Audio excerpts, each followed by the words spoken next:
Hi everyone, Alex here, founder of Because I Said I Would, on week 5 of my 52 promises for 2014. This week I volunteered at Hands On Northeast Ohio.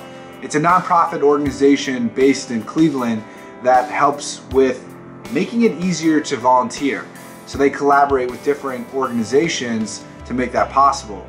For example, they directly collaborate with the United States Department of Veteran Affairs in a project called Homeless Stand Down that helps the homeless get services.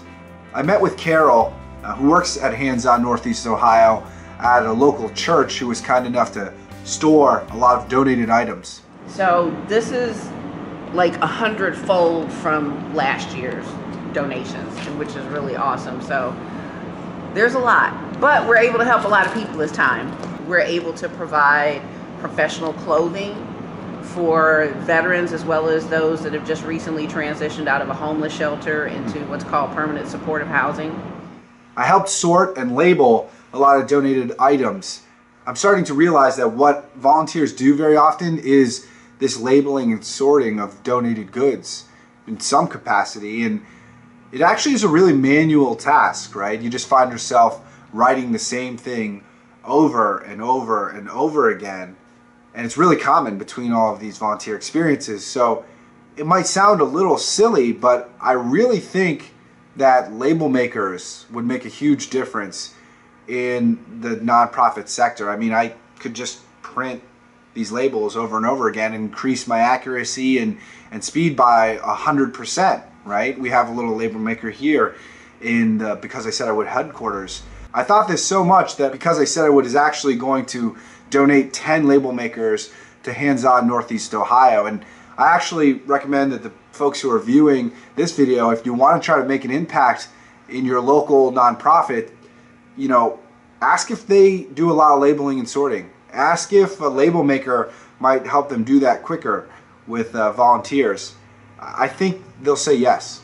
I want to leave you with one last thought before I go, and I actually think it's an important one.